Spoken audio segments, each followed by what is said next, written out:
for self-configuring and talk about desired state management and published apps on demand. And what we're going to do is show you the view of an administrator, Alex Lee, who is going into the system to configure this the first time. So they're looking at a pre-existing workflow for a finance user that has multiple different complex steps for this finance user. In these steps, we're going to provision things like remote assistance, remote control. We're going to provision Office 365. We're going to provision some security tooling. And part of this is we want to ensure that the security software, in this case Carbon Black Cloud, that we deploy on the endpoint will automatically be reinstalled if it's tampered with or removed from the device. So we're going to publish this workflow. And now we're also going to make available some of these published apps on demand. This is a very cool feature Bharat talked about, where we can actually add entitlements to applications that will attach on demand when the user requests it to the terminal services or RDSH farm. So we're making these assignments to Jamie Stark, our finance user, and we're going to make those entitlements active in the system. Now we're going to switch over to the end user view, Jamie Stark, our finance executive. When Jamie signs into their device for the first time, they're going to see all of those activities in that published workflow, deploying all of the onboarding software that Jamie needs to do their job. This all happens automatically as the device is taken out of the box for the very first time. Now, as Jamie's working, they're having problems with one of their applications, and they decide it must be the security tool that's breaking it, so they go through and uninstall the security agent. Immediately, Workspace ONE kicks in, identifies that the security agent was removed, and begins a process to redeploy it instantaneously. So self-configuring and self-healing being shown there. In addition, this ERP app is one of those apps we made available on demand. So even though Jamie is having problems on their device, they can run it from a published app on demand from the cloud or from the data center and access their ERP application. So pretty cool stuff right there, right? Now, we're going to show you some data science leveraging our Dean root cause analysis and Dean for Horizon. So go back to our admin view and notice that Alex gets a message inside of Teams that says there's an issue with SAP GUI's responsiveness. Alex goes in, looks at the insight, views the trends, and notice that we account for things like seasonality or peak usage, and yet there's still an incident where the experience is slower than normal. So Alex will create the incident and go in and look at the troubleshooting steps they would normally do to look for problems. In this case, the mobile app performance is good. They look at the desktop app performance. That also seems like it's good. We can go in and look at some URL transactions for the web application. Those all look normal within range. So then we're going to take a look at things like the networking of the corporate network or the home network for all the users. Are those within acceptable standards? That all looks good. We'll check the VPN connectivity to identify if the response time to the VPN is good, and that all looks good. And last, we'll look at identity providers for things like single sign-on authentication failures. Now, all of this looks good. So at this point in time, Alex is like, I've checked all the main things I'd be looking for, and everything looks good. So let's use the root cause analysis tool. And as they run this, the top 3 root causes the system identified are going to be shown here. And this Java update has the highest confidence that this may be the cause of the problem.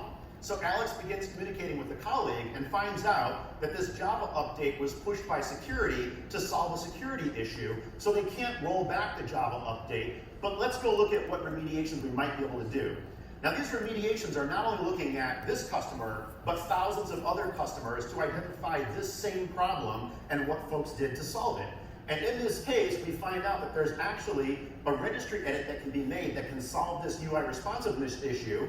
And we're going to go and create that update. And we're going to create a survey to ask the end users how things are going.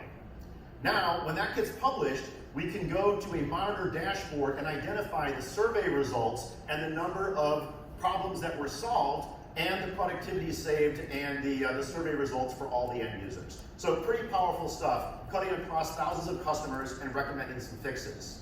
Here's another example. Inside of Teams, again, Alex gets a notification that there's some high latency for some users in their virtual desktop. So we're looking at the Dean capabilities for Horizon and looking at the experience score. When we look at the experience score, we will notice that we have this insight that says the protocol latency exceeded normal. And you'll see this graph of the normal periods of time and what the acceptable latency range is. And we see after 3 o'clock, there's this spike that's outside the normal range. We can view the details of all the users, but what we really want to do is actually figure out how to solve this problem. So in this case, we're going to go in and create an incident, and inside this incident, we're going to apply some remediations to figure out how we can solve this issue. So in the remediation tab, we'll build a workflow that will deliver some protocol optimizations for those users for high latency scenarios and build this into a workflow. Once we've done that, anytime we have a group of users coming from a very high latency environment, we'll automatically apply that configuration and optimize their environment. Now the last thing I want to show you is some of the self-securing capabilities. And so for this, we're going to go and show you a demo, again from the administrator point of view. We're looking at our threat dashboard and seeing there's 1,200 devices that have a threat on the mobile platforms. And in this case, we see in this one particular one, there is a root enabler malware on a person's device. When we look at the details here, we see it's a Samsung Galaxy tablet that has the Magist's rootkit enabler. And so at this point in time, we get some details on it inside the MTD console. What we really want to do is drive a workflow to actually fix this, drive some automation. So in this automation, we're going to go in and notify the user that their device is risky. We'll send this as a push notification in Workspace ONE UEM, and we can also follow this up with an email as well, just in case the user is not on the device at the time. We'll send them an email letting them know. We're going to remove certain key applications like Salesforce or some other important application and remove their VPN access just from that device, not remove VPN from all of their devices. And at that point in time, this workflow gets published and it gets assigned out to the user.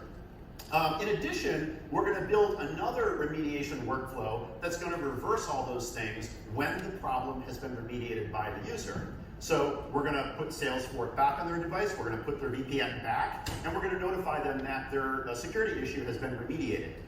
Now, once these two workflows are in place, this will always be in place.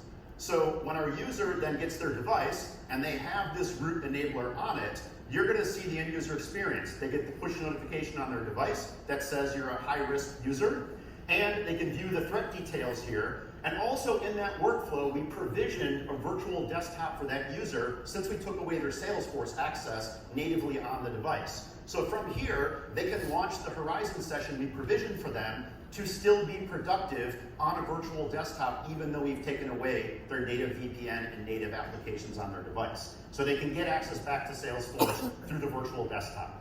Now, when the user says, okay, I'm going to remove this application that I know is making my device vulnerable, we will automatically say the threat's been resolved, re-provision Salesforce, and re-provision their VPN access. Pretty powerful stuff, right? The last thing is Rob talked about Workspace ONE Cloud Marketplace. All of these things that are being created by our thousands of customers that are workflows and dashboards and reports, we're making available to our customers so that you can share from the collective knowledge of other people. So other people that produce a workflow to do a certain thing or certain automations, you can now import them from the cloud marketplace and deploy them in your organization. In addition, because we often know with our customers what industries they're in, we enable you to filter these dashboards and automations based on specific industries or based on certain criteria you're looking for. So if you're in healthcare or you're in retail and you're looking for something to manage battery health of your devices, you can go find that there. So we've shown you a lot in a very short period of time. I hope you're able to see how VMware is taking data science and using it to enable you guys to solve common everyday operational problems so your people can focus on higher value problems. Thank you.